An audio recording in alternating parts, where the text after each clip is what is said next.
Doğduğumuz andan itibaren bize öğretilen en büyük doğru şuydu: güçlü kemikler için süt içmelisin. Reklamlar, kamu spotları ve hatta doktorlar onlarca yıl boyunca sütün mucize içecek olduğunu anlattı. Peki ya size, her gün içtiğiniz o bir bardak sütün aslında vücudunuzda çift taraflı bir kılıç gibi çalıştığını söylesem? Modern bilim, sütün içindeki kalsiyumun kemiklerinize gitmek yerine damarlarınızda kireçlenmeye neden olabileceğini veya sivilcelerinizin, bitmek bilmeyen şişkinliğinizin asıl sorumlusunun o masum beyaz bardak olduğunu kanıtlıyor. Bu videoda, sütün vücudunuza girdiği andan itibaren hücrelerinizde başlattığı o 24 saatlik döngüyü, kalsiyum paradoksunu ve her gün süt içmenin vücudunuzdaki iyi ve kötü tüm etkilerini bilimsel gerçeklerle masaya yatırıyoruz. Gerçeklerle yüzleşmeye hazırsanız, başlıyoruz. Sütün o ilk yudumunu aldığınızda, vücudunuz aslında milyonlarca yıl öncesinden gelen bir genetik kodla karşı karşıya kalır. Çoğu yetişkinin bilmediği gerçek şudur: insanlık tarihinin büyük bir bölümünde, sütten kesildikten sonra süt içmeye devam etme genetiğine sahip değildik. Sütün içindeki şeker olan laktoz, ince bağırsağınıza ulaştığında vücudunuz, laktaz enzimiyle onu parçalamaya çalışır. Ancak dünya nüfusunun yaklaşık %65'inde bu enzim yetişkinlikte azalır. Eğer her gün süt içtiğinizde karnınızda bir davul varmış gibi şişkinlik hissediyorsanız, vücudunuz size aslında bu beyaz yakıtı işleyemediğini haykırıyor demektir. Parçalanamayan laktoz, kalın bağırsağa iner, orada fermente olur ve gaz sancılarına, iltihaplanmaya yol açar. Bilimsel olarak kanıtlanmıştır ki, her gün süt içmek, laktoz intoleransı olan kişilerde kronik bağırsak iltihabını tetikleyen bir numaralı etkendir. Şimdi sütün en güçlü olduğu iddia edilen kaleye, yani kemik sağlığına saldırıyoruz. Süt kalsiyum açısından zengindir, bu doğru. Ancak Harvard Üniversitesi dahil birçok köklü kurumun yaptığı araştırmalar şaşırtıcı bir sonucu ortaya koydu. Süt tüketiminin en yüksek olduğu ülkelerde, kalça kırığı oranları da en yüksektir. Buna kalsiyum paradoksu denir. Peki neden? Süt içtiğinizde kanınızdaki kalsiyum seviyesi hızla yükselir. Ancak vücudunuzda yeterli K2 vitamini ve magnezyum yoksa, bu kalsiyum kemiklerinize yerleşmek yerine yumuşak dokularınıza, yani damarlarınıza ve böbreklerinize gider. Sonuç, kemikleriniz güçlenmek yerine damarlarınız sertleşir. Ayrıca hayvansal protein olan kazein, kanın pH dengesini hafif asidik hale getirebilir. Vücut ise bu asidi dengelemek için bazen kemiklerdeki kalsiyumu çekip kullanmak zorunda kalır. Yani ironik bir şekilde, aşırı süt tüketimi kemiklerinizdeki kalsiyumu çalabilir. Süt, doğası gereği bir büyüme sıvısıdır. Bir buzağının birkaç ay içinde yüzlerce kiloya ulaşması için tasarlanmıştır. Bu yüzden içinde IGF-1, insülin benzeri büyüme faktörü, adı verilen güçlü bir hormon barındırır. Her gün bir bardak süt içtiğinizde, vücudunuzdaki IGF-1 seviyeleri artar. Yetişkin bir bireyde bu büyüme faktörünün sürekli yüksek olması, hücre bölünmesini hızlandırabilir ve ne yazık ki bu, kanserli hücrelerin de büyüme riskini artırabilir. Ayrıca bu hormonlar, cildinizdeki yağ bezlerini uyarır. Eğer geçmeyen yetişkin aknesi veya sivilce problemleriniz varsa, bunun en büyük sorumlusu her gün içtiğiniz o bardaktaki hormonlardır. Bilimsel çalışmalar, süt tüketimi ile akne şiddeti arasında doğrudan bir bağ olduğunu defalarca kanıtlamıştır. Buraya kadar sütün karanlık yönlerini konuştuk.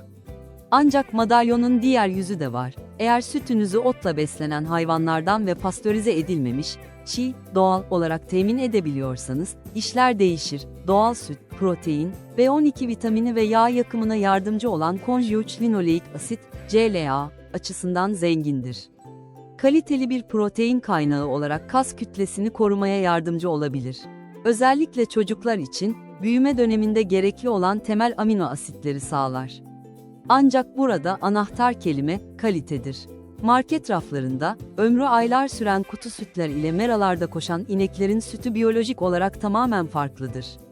Endüstriyel sütler, içerdiği antibiyotik kalıntıları ve homojenizasyon işlemi nedeniyle bir besinden ziyade, işlenmiş bir ürüne dönüşmüştür. Peki sonuç nedir? Günde bir bardak süt içmeli miyiz? Bilim bize şunu söylüyor: eğer laktozla sorununuz yoksa, cildinizde akne oluşmuyorsa ve sütünüzü organik, merada yetişen hayvanlardan alıyorsanız, günde bir bardak süt içmek size güç verebilir. Ancak çoğumuz için süt, bağırsakları yoran ve vücutta sessiz bir iltihap başlatan bir etkendir.